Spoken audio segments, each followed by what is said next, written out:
Et salut! Aujourd'hui c'est vendredi et j'ai testé le cours de français de chez France 4. J'avais fait les maths. Je me suis dit allez, on va tester un peu le français. Niveau un peu plus difficile, hein. J'ai fait CM1. Oh, dur.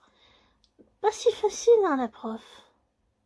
Bonjour les enfants, bonjour les parents. J'espère que vous allez bien et que vous êtes en forme pour continuer notre travail commencé en français cette semaine.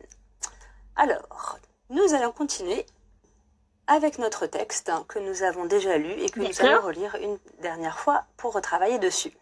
Ah, mais j'en vois qui n'ont pas encore pris de quoi écrire. Alors, le temps que nous fassions la relecture, je vous invite à aller chercher votre trousse, un cahier, pour pouvoir être prêt tout à l'heure lorsque vous en aurez besoin.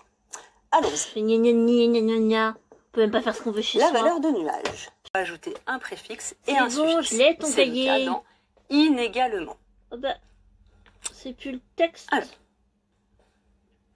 Maintenant, ça va être à vous.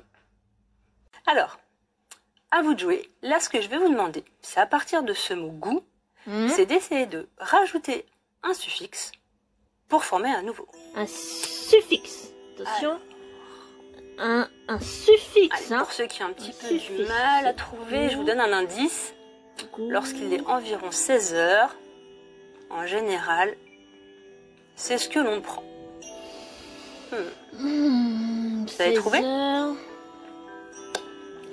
bière?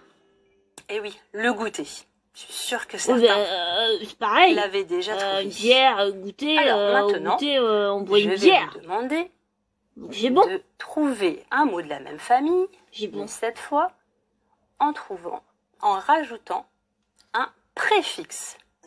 Un préfixe. Un préfixe. Fixe. Alors. Et fixe le préfixe. Fixe. Ça. Petit indice.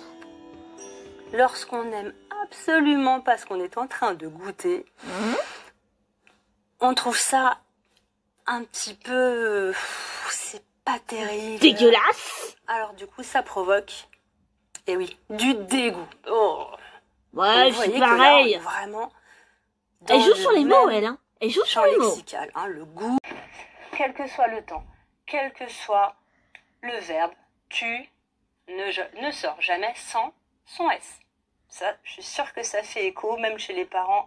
Ah ben non, madame, va falloir revoir votre programme. Quel que soit le verbe, quel que soit le temps, tu sors pas. Qu'il y ait un S ou qu'il n'y ait pas d'S, tu sors jamais. Jamais, c'est interdit. Donc, tu mangeras, tu partiras, tu viendras.